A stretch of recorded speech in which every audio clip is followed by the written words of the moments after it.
Hi, I'm Jeremy, and I've been recording a collection of short videos on robotic process automation on my YouTube channel, and you should check those out. But in this one, I wanted to describe a template that I use very regularly when capturing automation opportunities. It's called a data map, and a link to my template is down in the description, but I'm going to talk about it here. So when we typically think about process improvement, we tend to capture how the work is done in a traditional process map. It makes a lot of sense to do that, but I want to differentiate that traditional process map from a data map.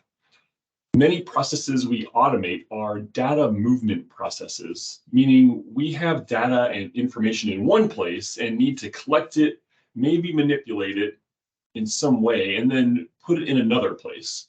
For example, you might have an account number and a list of account numbers that you need to paste over into a field somewhere, or maybe you have a dollar figure somewhere that you need to pull, adjust, and then put somewhere else. A number of different things like this that take our time and energy that aren't the best use of our talents.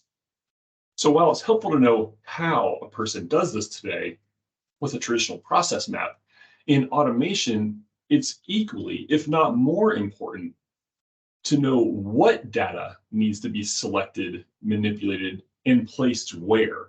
Sometimes that's more important to know than how it's done today.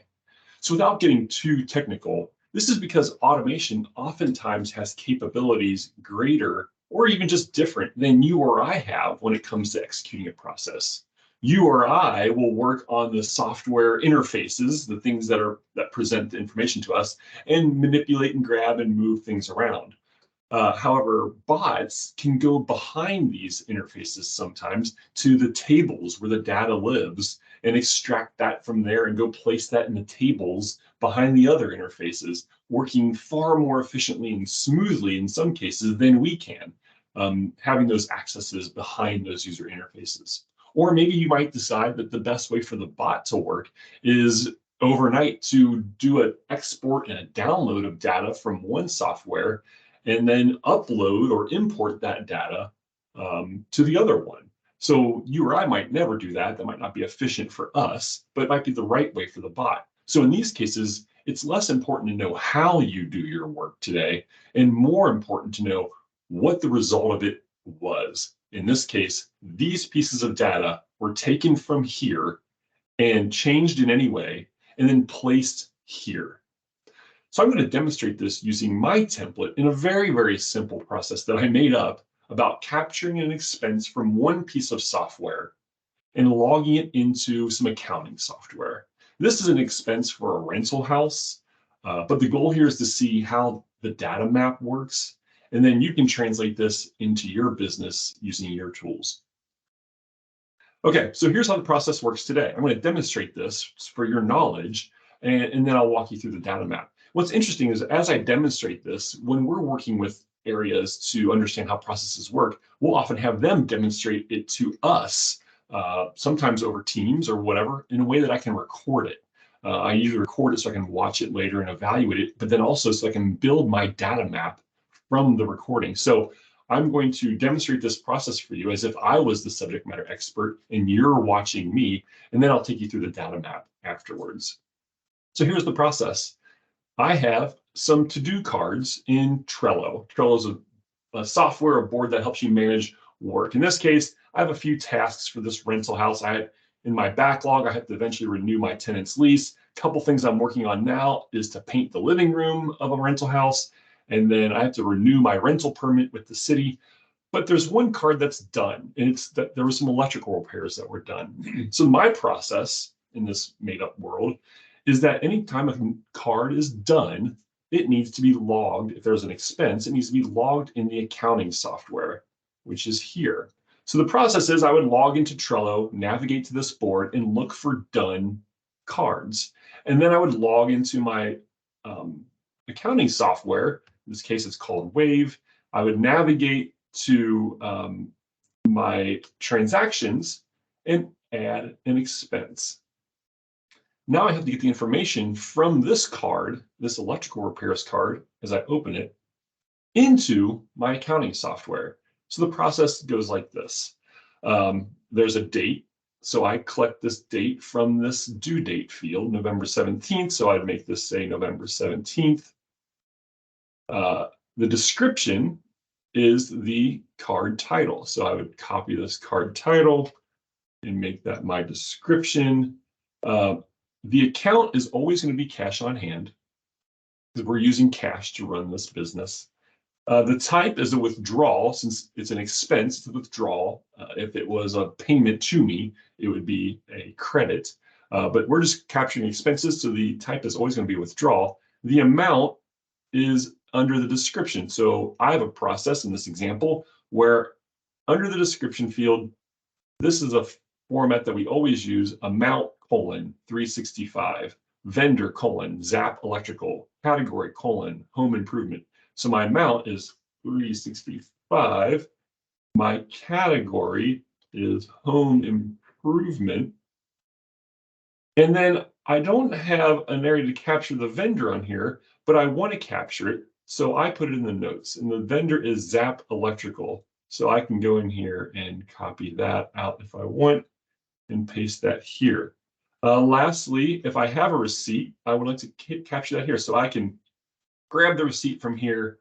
And in this case, I would have to download it and then upload that receipt here by dragging it or clicking upload. For the sake of time, I'm not going to do that, but you get the gist. And then I can save my expense. So that's the process. And now it's logged here. And I have a different process that I do, let's say monthly, where I go through and validate all the new expenses that were put in here with this checkbox. And coincidentally, we have another generic made up process in a different video where we talk about that and how we might automate that process separately from the one I'm describing for you now.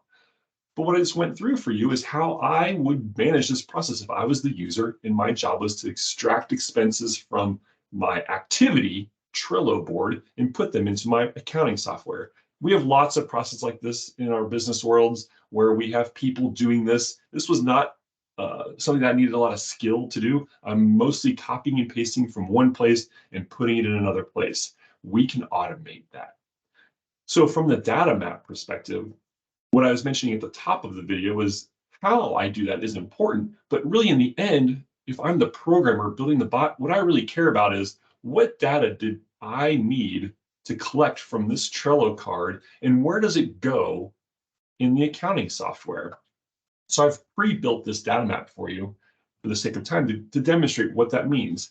If this video were recorded and you stopped recording me at the end of my process, you could actually go through and use the timestamps to describe to the developer, here's the process on the left that I watched, but then the real value comes here in the middle with this data mapping. So you still have the process mapping experience. I logged into Trello, I navigated to the board, I logged into the accounting software, I navigated to transactions, I created a new expense, and then what happens with all the data? Now, this is a very simple example, so the data map is very simple and probably pretty intuitive, even if you didn't have it. But other processes that we do this for are much more complicated.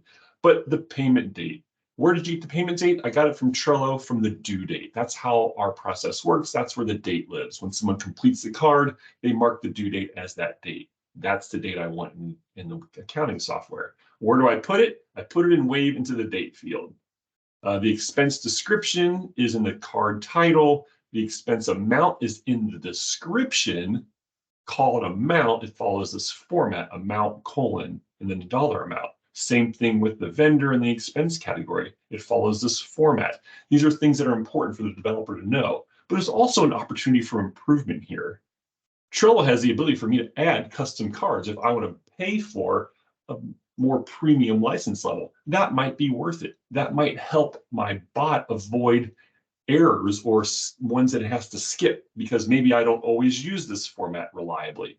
If I had a special field called amount, then there would be no question. Maybe I misspelled the word amount, or maybe I forgot to put the colon, or in some way confused the bot.